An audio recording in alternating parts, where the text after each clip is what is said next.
The Egg by Sherwood Anderson. Follow along while I read it to you. My father was, I am sure, intended by nature to be a cheerful, kindly man. Until he was 34 years old, he worked as a farmhand for a man named Thomas Butterworth, whose place lay near the town of Bidwell, Ohio. He had then a horse of his own, and on Saturday evenings drove into town to spend a few hours in social intercourse with other farmhands. In town, he drank several glasses of beer and stood about in Ben Head's saloon, crowded on Saturday evenings with visiting farmhands. Songs were sung and glasses thumped on the bar. At 10 o'clock, father drove home along a lonely country road, made his horse comfortable for the night, and himself went to bed, quite happy in his position in life. He had at that time no notion of trying to rise in the world, meaning of trying to strike it rich or be famous and wealthy. He was just happy the way he was. It was in the spring of his 35th year that father married my mother, then a country school teacher. And in the following spring, I came wriggling and crying into the world. Something happened to the two people. They became ambitious, meaning they wanted to be rich, wealthy, famous. The American passion for getting up in the world took possession of them. It may have been that mother was responsible. Maybe it was her fault that they became ambitious. Being a school teacher, she had no doubt read books and magazines. She had, I presume, read of how Garfield, Lincoln, and other Americans rose from poverty to fame and greatness. And as I lay beside her, in the days of her lying in, meaning in the days right after I was born, she may have dreamed that I would someday rule men and cities. At any rate, she induced or convinced father to give up his place as a farmhand, sell his horse, and embark on an independent enterprise or business of his own. She was a tall, silent woman with a long nose and troubled gray eyes. For herself, she wanted nothing. For father and myself, she was incurably ambitious, wanted to be rich and famous. The first venture, or business, into which the two people went turned out badly. They rented 10 acres of poor stony land on Griggs Road, 8 miles from Bidwell, and launched into chicken raising. I grew into boyhood on the place and got my first impressions of life there. From the beginning, they were impressions of disaster. And if, in my turn, I'm a gloomy man inclined to see the darker side of life, I attribute it to, or I blame it on, the fact that what should have been for me the happy, joyous days of childhood were spent on a chicken farm. One unversed or unknown in such matters, right? If you don't know what a chicken farm is like, can have no notion or idea of the many and tragic things that can happen to a chicken. It's born out of an egg, lives for a few weeks as a tiny fluffy thing, such as you would see pictured on Easter cards, then becomes hideously naked, eats quantities of corn and meal brought by the sweat of your father's brow, gets diseases called pip, cholera, and other names, stands looking with stupid eyes at the sun, becomes sick, and dies. A few hens now and then, a rooster, intended to serve God's mysterious ends, struggle through to maturity, right? There's a few who don't die. The hens lay eggs, out of which comes other chickens, and the dreadful cycle is thus made complete. It is all unbelievably complex. Most philosophers must have been raised on chicken farms. One hopes for so much from a chicken and is so dreadfully disillusioned, meaning let down. You're disappointed by that chicken. Small chickens, just setting out on the journey of life, look so bright and alert, and they are, in fact, so dreadfully stupid. They are so much like people. They mix one up in one's judgments of life. If disease does not kill them, they wait until your expectations are thoroughly aroused and then walk under the wheels of a wagon to go squashed and dead back to their maker. Vermin infest their young, and fortunes may be spent for curative powders, right, for medicines to cure them. In later life, I have seen how a literature has been built up on the subject of fortunes to be made out of raising chickens. It's intended to be read by the gods who have just eaten of the tree of knowledge of good and evil. It's a hopeful literature, and it declares that much may be done by simple, ambitious people. It was not written for you, right? Don't believe it. Chickens will not make you rich. Go hunt for gold on the frozen hills of Alaska. Put your faith in the honesty of a politician. Believe, if you will, that the world is daily growing better and that good will triumph over evil. But do not read and believe the literature that is written concerning the hen. It was not written for you. Do you get the sarcasm here? Like, you're going to have better luck finding gold in the frozen hills of Alaska or finding an honest politician. You'll have better luck doing that than you'll have luck getting rich on a chicken farm. Don't do it. Don't be fooled. I, however, digress. My tale does not primarily concern itself with the hen. If correctly told, it will center on the egg. For 10 years, my father and mother struggled to make our chicken farm pay. And then they gave up that struggle and began another. They moved into the town of Bidwell, Ohio, and embarked in the restaurant business. After 10 years of worry with incubators that did not hatch, and with tiny, and in their own way lovely, balls of fluff that just passed on into dead henhood, we threw all aside, and packing our belongings on a wagon, drove down Griggs Road toward Bidwell, a tiny caravan of hope looking for a new place from which to start on our upward journey through life. Let's go get rich and famous somewhere else. We must have been a sad-looking lot, not, I fancy, unlike refugees fleeing from a battlefield. Mother and I walked in the road. The wagon that contained our goods had been borrowed for the day from Mr. Albert Griggs, a neighbor. Out of its back, of the pile of beds, tables, and boxes filled with kitchen utensils, there was also a crate of live chickens. And on top of that, the baby carriage in which I had been wheeled about in my infancy. Why we stuck to or why we kept that baby carriage, I don't know. It was unlikely other children would be born, and the wheels were broken. People who have few possessions cling tightly to those they have. That's one of the facts that make life so discouraging. Father rode on top of the wagon. He was then a bald-headed man of 45, a little fat, and from long association with Mother and the chickens, he had become habitually silent and discouraged. All during our 10 years on the chicken farm, he had worked as a laborer on neighboring farms, and most of the money he had earned had been spent for remedies to cure chicken diseases, like on Wilmer's White Wonder Cholera Cure, or Professor Bidlow's Egg Producer, or some other preparations that Mother found advertised in the poultry papers. There were 2 little patches of hair on Father's head just above his ears. I remember that as a child, I used to sit looking at him when he had gone to sleep in a chair before the stove on Sunday afternoons in the winter. I had at that time already begun to read books and have notions of my own, and that bald path that led over the top of his head was, I fancied, something like a broad road, such a road as Caesar might have made on which to lead his legions out of Rome and into the wonders of an unknown world. You guys remember reading Caesar last year, Julius Caesar?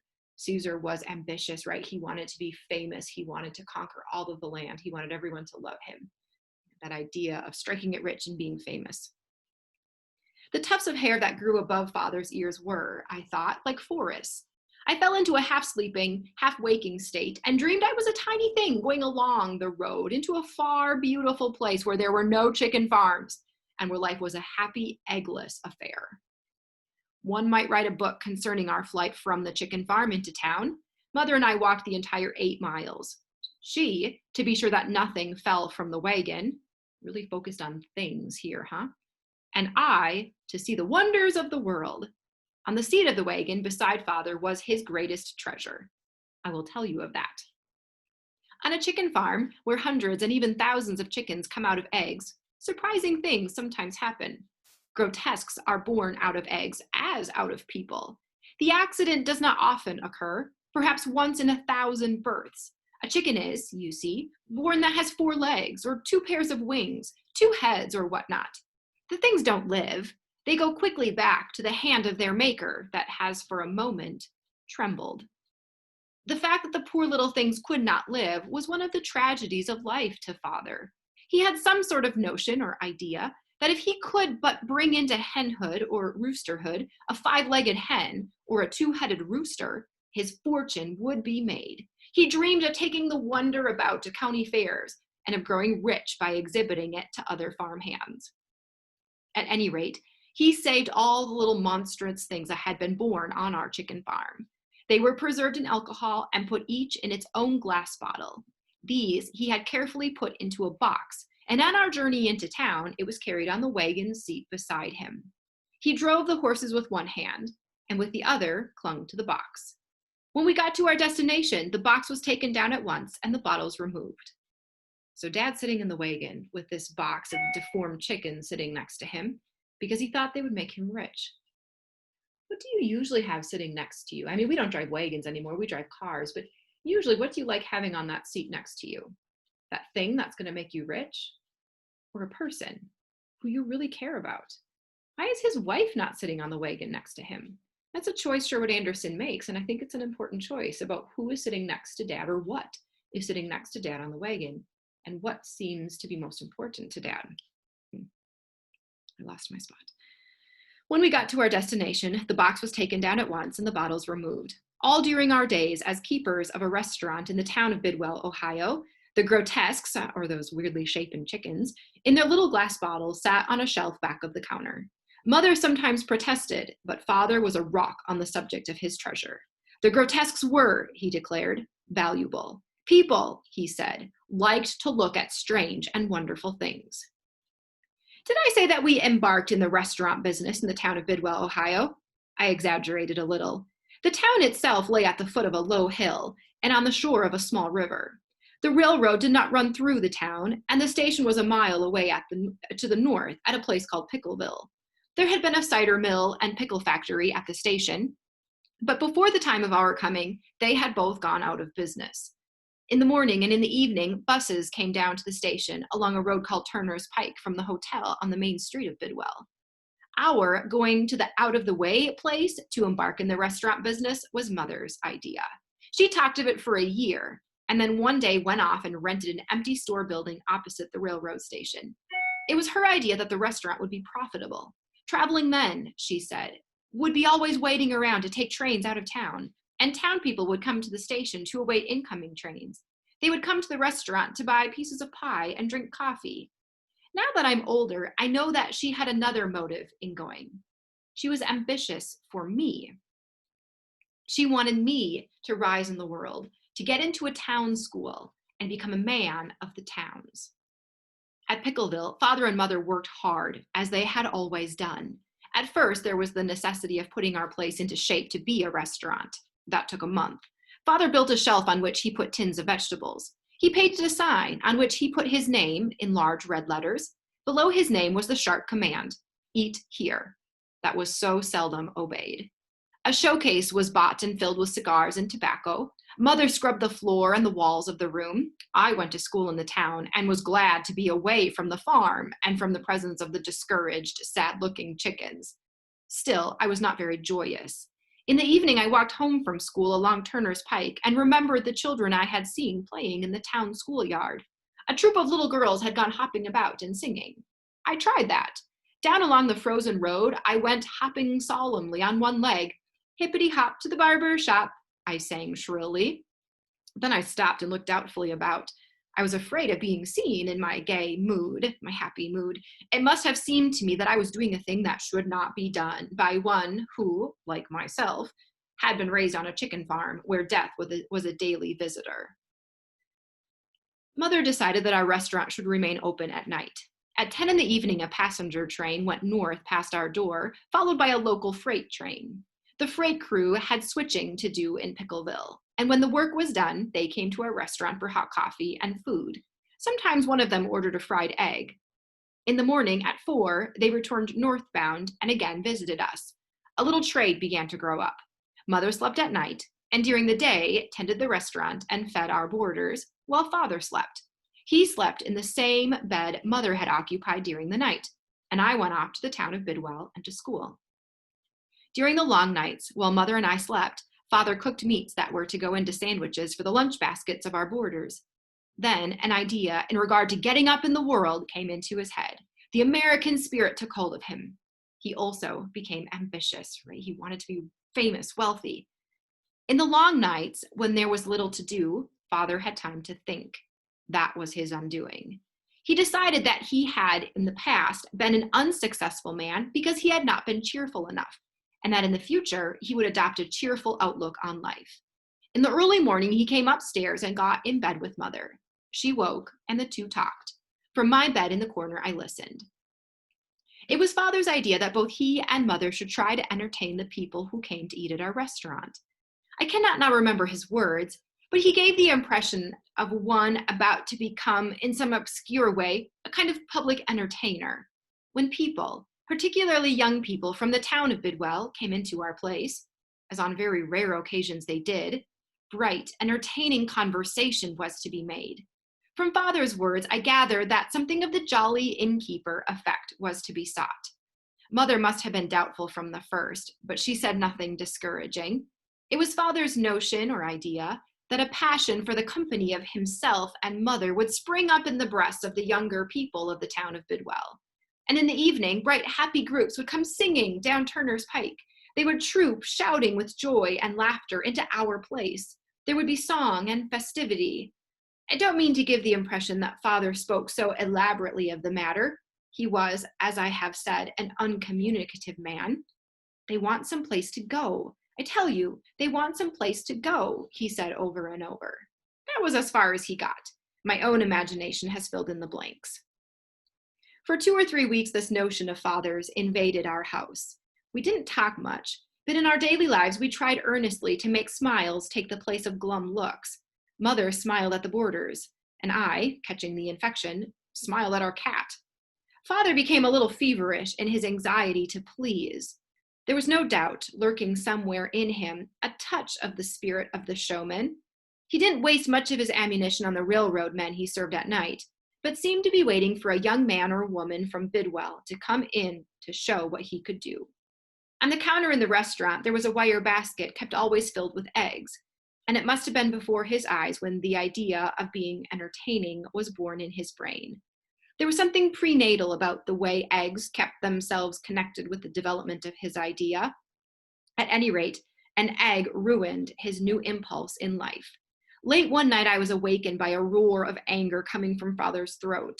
Both mother and I sat upright in our beds. With trembling hands, she lighted a lamp that stood on a table by her head.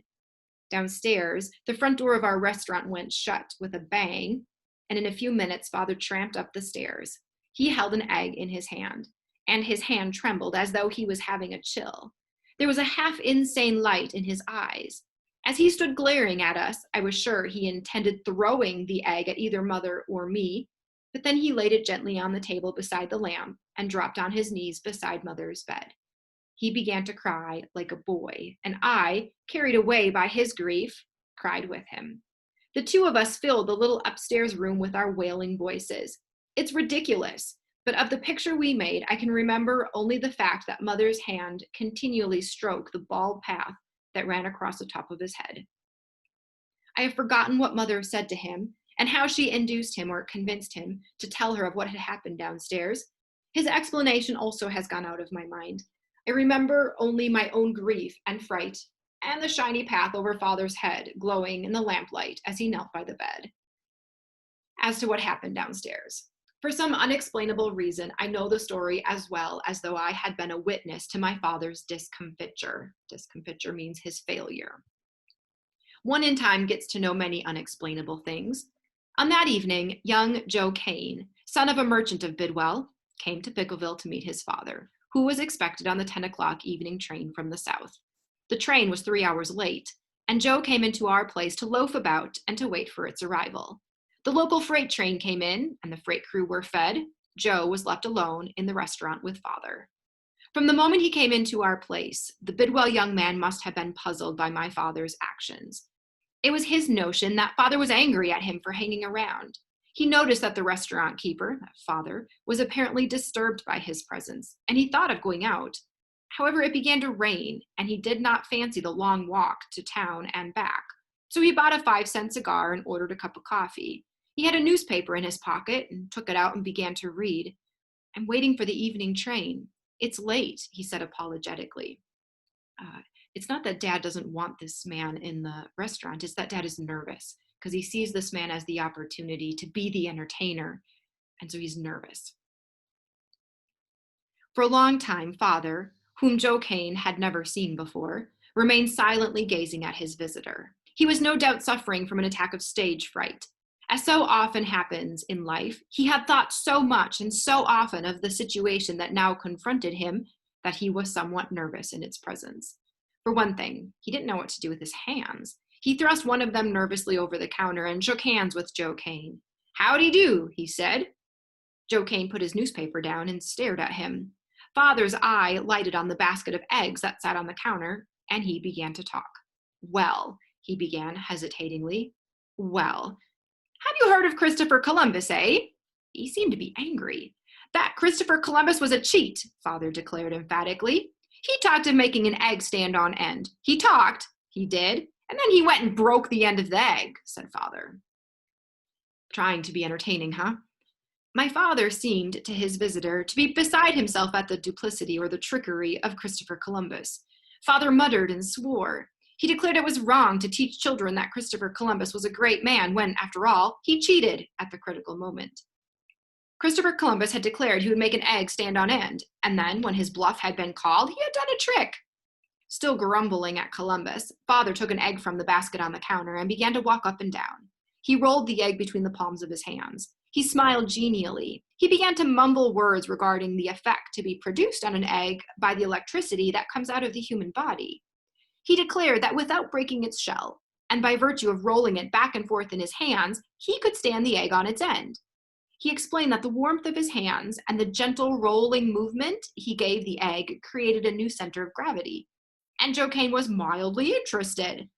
I've handled thousands of eggs, Father said. No one knows more about eggs than I do. He stood the egg on the counter, and it fell on its side. He tried the trick again and again, each time rolling the egg between the palms of his hands and saying the words regarding the wonders of electricity and the laws of gravity. When after a half-hour's effort, he did succeed in making the egg stand for a moment, he looked up to find that his visitor was no longer watching.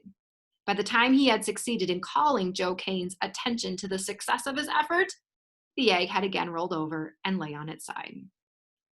Afire with the showman's passion, and at the same time a good deal disconcerted by the failure of his first effort, Father now took the bottles containing the poultry monstrosities down from their place on the shelf and began to show them to his visitor.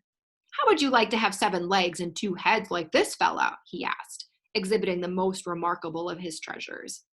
A cheerful smile played over Father's face. He reached over the counter and tried to slap Joe Kane on the shoulder, as he had seen men do in Ben Head's saloon when he was a young farmman and drove to town on Saturday evenings. His visitor was made a little ill by the sight of the body of the terribly deformed bird floating in the alcohol in the bottle, and so he got up to go. Coming from behind the counter, Father took hold of the young man's arm and led him back to his seat. He grew a little angry, and for a moment had to turn his face away and force himself to smile. Then Father put the bottles back on the shelf. In an outburst of generosity, he fairly compelled or forced Joe Kane to have a fresh cup of coffee and another cigar at Father's expense. Then he took a pan, and filling it with vinegar taken from a jug that sat beneath the counter, he declared himself about to do a new trick. I will heat this egg in this pan of vinegar, Father said. Then I will put it through the neck of a bottle without breaking the shell. When the egg is inside the bottle, it will resume its normal shape, and the shell will become hard again. Then I will give the bottle with the egg in it to you. You can take it about with you wherever you go. People will want to know how you got the egg in the bottle, but don't tell them. Keep them guessing. That's the way to have fun with this trick. Father grinned and winked at his visitor. Joe Kane decided that the man who confronted him was mildly insane, but harmless. He drank the cup of coffee that had been given him and began to read his paper again. When the egg had been heated in vinegar, Father carried it on a spoon to the counter, and going into a back room got an empty bottle. He was angry because his visitor did not watch him as he began to do his trick, but nevertheless, Father went cheerfully to work. For a long time he struggled, trying to get the egg to go through the neck of the bottle. He put the pan of vinegar back on the stove, intended to reheat the egg, then picked it up and burned his fingers. After a second bath in the hot vinegar, the shell of the egg had been softened a little, but not enough for his purpose. He worked, and a spirit of desperate determination took possession of him. When he thought that at last the trick was about to be consummated or perfected, the delayed train came in at the station, and Joe Kane started to nonchalantly go out the door. Father made a last desperate effort to conquer the egg and make it do the thing that would establish his reputation as one who knew how to entertain guests who came into his restaurant. Right? It would make him rich and famous, so he thought. He worried the egg. He attempted to be somewhat rough with it. He swore, and the sweat stood out on his forehead. The egg broke under his hand. When the contents spurted over his clothes, Joe Kane, who had stopped at the door, turned and laughed. A roar of anger rose from father's throat. He danced and shouted a string of inarticulate words. Grabbing another egg from the basket on the counter, he threw it, just missing the head of the young man as he dodged through the door and escaped. Father came upstairs to mother and me with an egg in his hand. I don't know what he intended to do. I imagine he had some idea of destroying it, of destroying all eggs, and that he intended to let mother and me see him begin. When, however, he got into the presence of mother, something happened to him. He laid the egg gently on the table and dropped on his knees by the bed, as I have already explained. He later decided to close the restaurant for the night and to come upstairs and get into bed. When he did so, he blew out the light, and after much muttered conversation, both he and mother went to sleep. I suppose I went to sleep also, but my sleep was troubled. I awoke at dawn and for a long time looked at the egg that lay on the table. I wondered why eggs had to be, and why from the egg came the hen, who again laid the eggs. The question got into my blood. It has stayed there, I imagine, because I am the son of my father. At any rate, the problem remains unsolved in my mind, and that, I conclude, is but another evidence of the complete and final triumph of the egg, at least as far as my family is concerned.